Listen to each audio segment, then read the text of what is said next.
on the outskirts of Bristol Harbor and is today also there. It's a landmark. But he wasn't a religious fanatic, and he wasn't overly religious. Columbus was. Okay. Could you comment on this next picture? It's the departure of both the Sebastian and John, and the picture also features King Henry. Okay. Well, this is a oil portrait. It was done in the year 1906 by an artist on canvas named Ernest Board. This is a detail from a much larger picture which we have in this book. This is the center part of it. What it shows is, and it's called The Departure of John and Sebastian Cabot from Bristol on their first voyage of discovery. That's the title of this. Now, it has 3 people in it. This is purported to be John Cabot himself.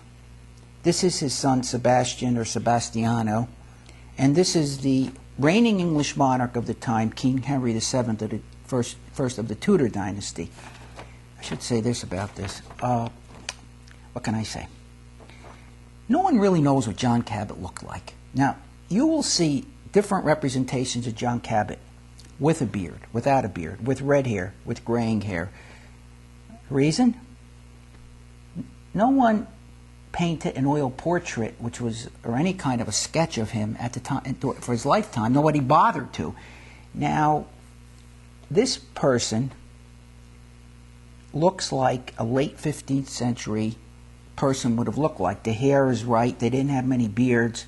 His son, Sebastian, we have portraits of him as an older man, but it's not. Let me say one other thing.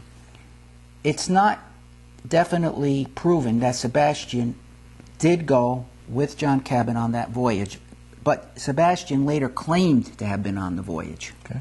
How about you comment on this next painting or drawing? It's John Cabot explaining his great discovery of the New World to King Henry the Seventh. Well, and I'm looking at the portraits of Henry VII. This here shows him as a much older man than he actually was, and I don't think this is a good portrait. That's on the first one, okay. But this one here shows an oil portrait of King Henry VII of England from life. Pretty good of what he really looked like. No, that's another one. Well, this is Henry VII, and this is a good representation made during his lifetime. So the one on top, to go to that explains that. It says John Cabot explaining his great discovery of the New World to King Henry VII of England. This would have occurred sometime up after his arrival, return trip, the second voyage from New World to Bristol around August, mid-August, or beyond, in the year 1497. And it shows King Henry VII on his throne, John Cabot bowing before the king and showing him on a map his accomplishment. On the bottom is what they call Cabot's journey. This is the second voyage. Now, if you look carefully, this is Europe, this is England, this is the arrow here, Bristol. Follow the arrow to the New World, North America, somewhere in this area here.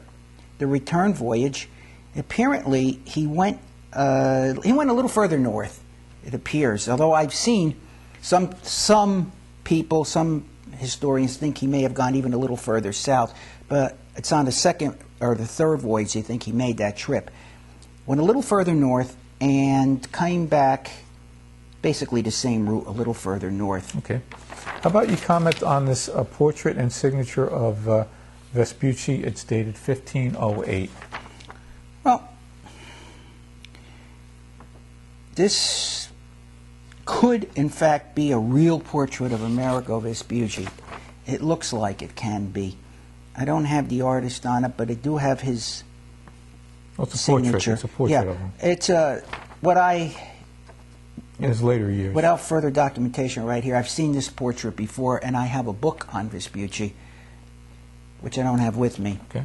That could, in fact, be a realistic portrait of him at the time. He died in 1512. He was an older man. Remember, he was born 1453 or so, and that in all likelihood, is his signature. His son, Sebastian Cabot, this is called a planisphere. It's a map.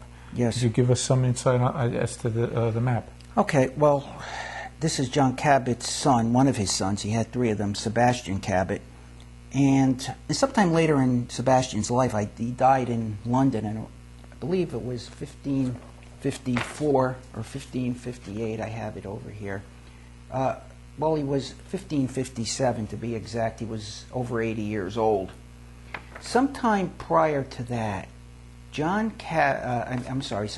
Cabot produced this map called a planisphere, which he claimed to have been set forth from the knowledge that was gained from his father, John Cabot's second voyage in 1497. This was done much later, and from memory of Sebastian. According to the sources I've seen, there are more accurate representations of John Cabot's discoveries than are on this map. Nonetheless, it is a historical document of interest. Okay. Here's another rendition of John Cabot as an older man. Well, actually, that's not John Cabot. This is one of the mistakes. There's a portrait in this book, which I can show you right here, of who this is. Okay. This, in fact, is Sebastian Cabot. Sebastian, okay. Okay. He was the middle son of John Cabot, claimed much credit for his father's voyages, and according to this book, which was done for the 500th anniversary of the voyage, it's a very good book based on a BBC special, John Cabot and the Discovery of North America. This was done in Sebastian Cabot's lifetime as an older man. So that is Sebastian Cabot. This is Sebastian as an older man. Okay. This was done toward the end of his life, probably when he was in his late 70s. Okay. And any comments regarding the coin that has a likeness of John Cabot?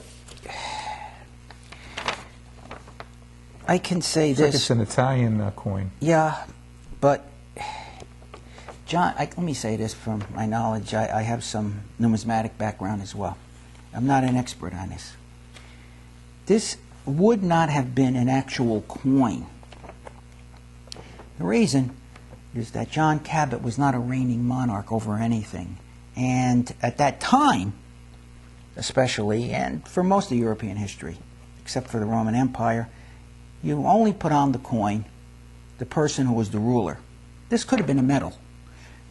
It says on it, Giovanni Cabot Veneziano. Translation, John Cabot Venetian, or of Venice. I don't have the documentation in front of me of this. It's somewhere in one of these books. But it looks like it could have been John Cabot. He could have had a beard or no beard. There's another portrait of him there. Okay. And that's a mariner's cap. It could have been him. It may not have been him. We have various versions of what he looked like, with a beard, without a beard. Remember, he was only 49. Well, that was pretty old at the time when he disappeared. Let's talk about his last mission and where he disappeared. All right. Can you give us a brief synopsis of that ill-fated mission? Did he die on that mission? Was he off the coast of Venezuela? Did he ever make it back to England? Obviously we don't have a full picture from our historical records. No, we don't. But can you connect some dots here?